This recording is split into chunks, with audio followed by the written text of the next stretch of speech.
You're listening to the public feed of Carefree Highway Revisited, which includes only a portion of this conversation. To hear the complete discussion, become an FM Plus subscriber. Sign up in Apple Podcasts or see the show notes for details. Hi, everybody. It's Mike. What you're about to hear is part one of a two-part interview that I did with Harlow Rioux-Monroe, my guest from Nashua, New Hampshire, on the song Apology. Now, we had quite a conversation, and as you're going to find out, this is a song that was only performed once, only recorded once, and then never appeared again. But it did give us a chance to delve into a whole bunch of different things about Lightfoot and about our relationship with him. So this is part one. You'll be hearing part two in about a month. Thank you. The first guest of the evening is truly a poet. He's an artist. He is a friend and an inspiration to anyone who I think who has ever played the guitar or tried to write poetry. Would you please welcome Gordon Lightfoot?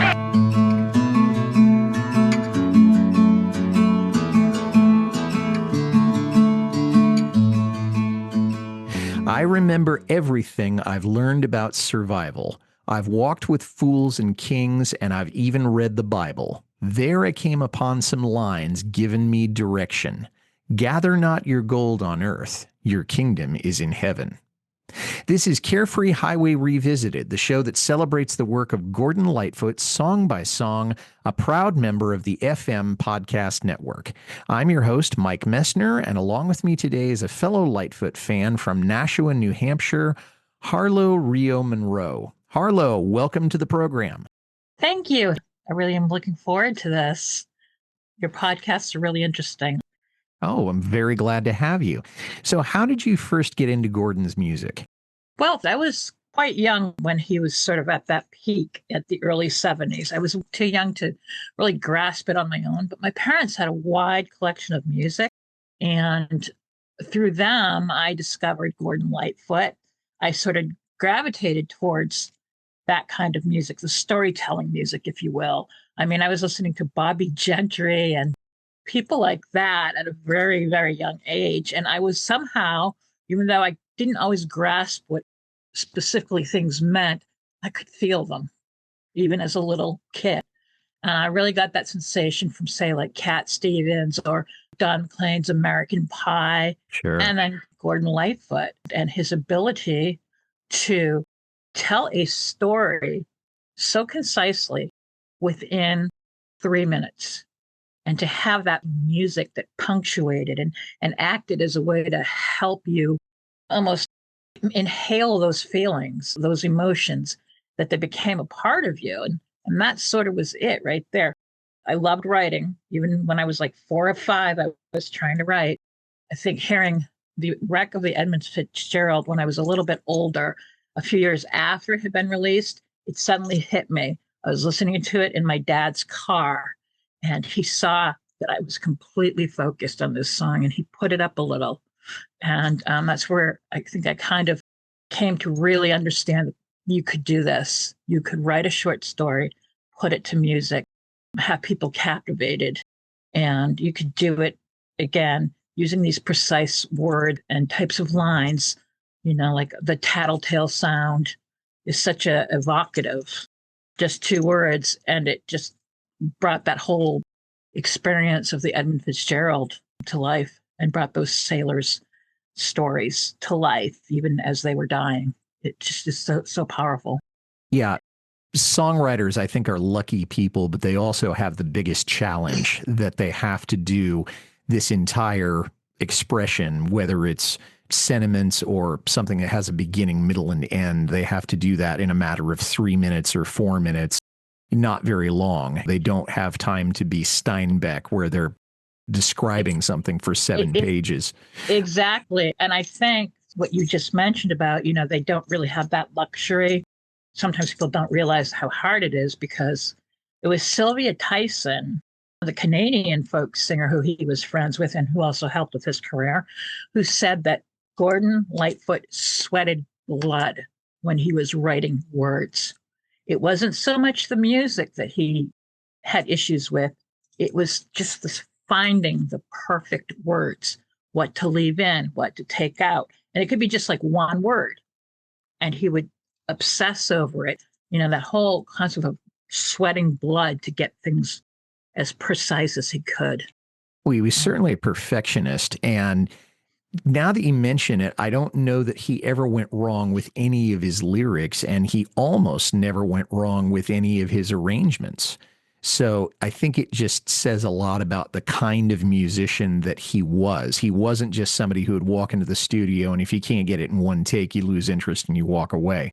I think he really had an enormous work ethic in a way that a lot of rock stars didn't and maybe still don't.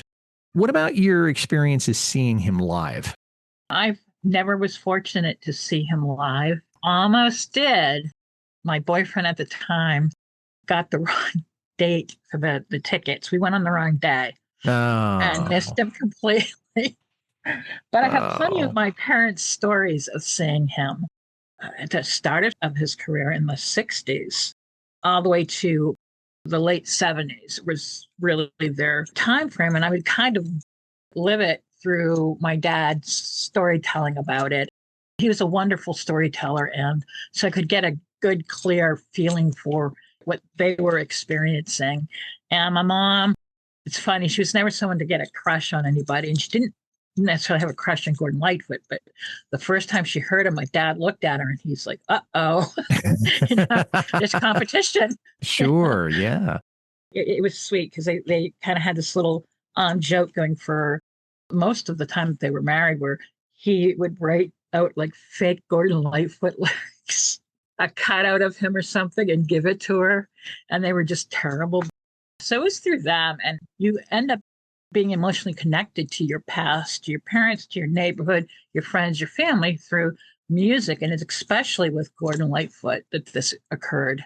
I love hearing that bit about how your parents had this presence in their life that I think, at least on one level, made your dad a little bit insecure, but I'm sure he didn't take it too seriously. You know, to have some sort of infatuation with celebrities is normal, no matter what your gender and no matter who the celebrity is. Right. And there was a weekend that I was probably about 7 or 8, and my mom wasn't around for the weekend. And I noticed it early on. And, Dad, where's Mom? And he goes, oh, she went with her friend Jigger and Mitch. They're spending the weekend with Gordon Lightfoot. It was very, very endearing. Very cool. So today you wanted to talk about Apology, which is from the Sunday Concert album. That album, of course, came out in 1969. Why did you want to talk about it? And is there an anecdote or something personal about what the song means to you? Yes, on both accounts. Well, the reason I wanted to talk about Apology, it's obviously one of his more obscure or lesser known songs. It only appeared on Sunday Concert, and he never recorded it again after that or played it live. Right. What fascinated me about it is that coming out in 1969, it kind of came after some of his, what I would call those cheating songs, where he's out there, he's the guy out on the road, and he's not afraid to Fair Enough on 8th Avenue, Long Thin Dawn, The Mountains of Marianne, Marie Christine. These are songs that he did on occasion tell the audience specifics, that these were about specific women who he met at specific times. And I was just thinking, he's a married guy.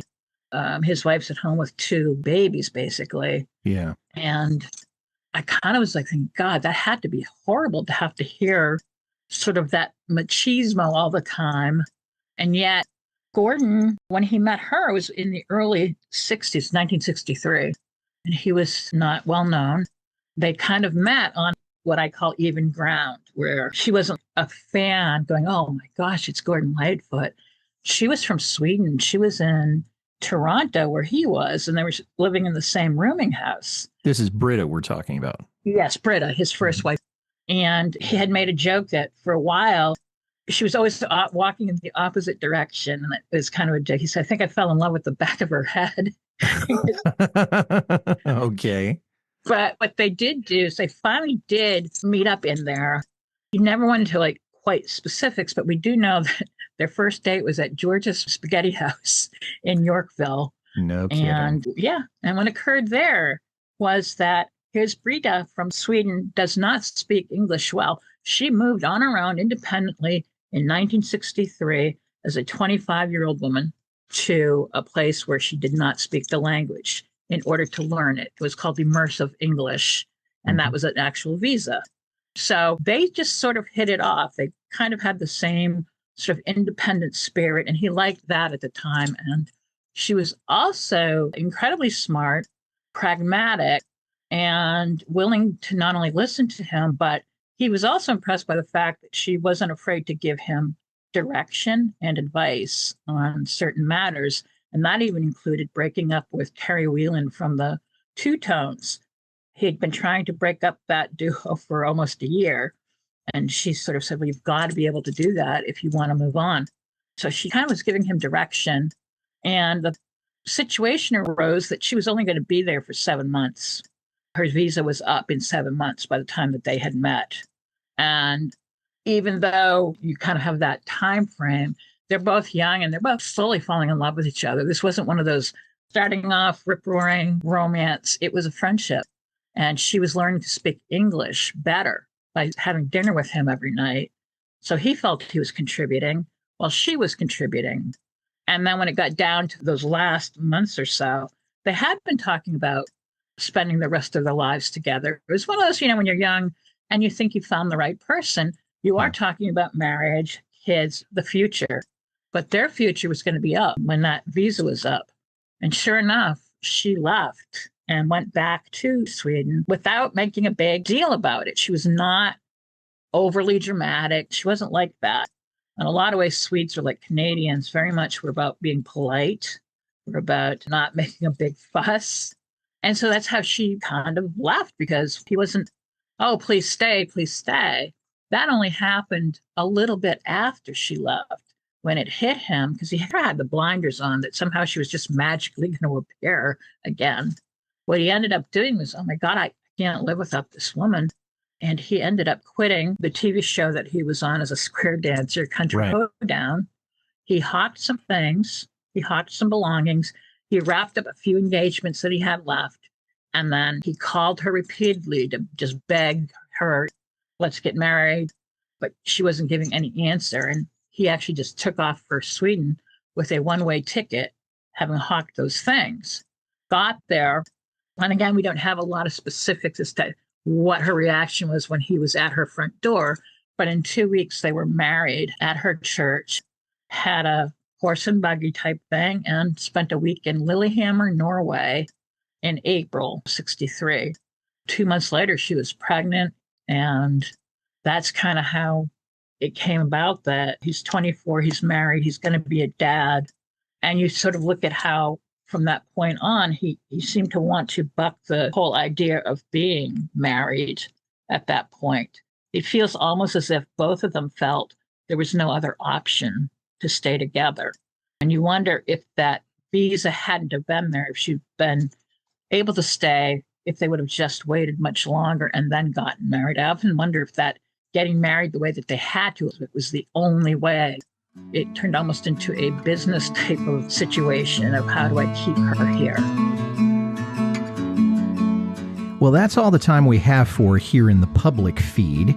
If you'd like to hear the rest of this conversation, along with all of our other extended and bonus episodes, become an FM Plus subscriber. Sign up in Apple Podcasts or at fmpods.com. You can see the show notes for details.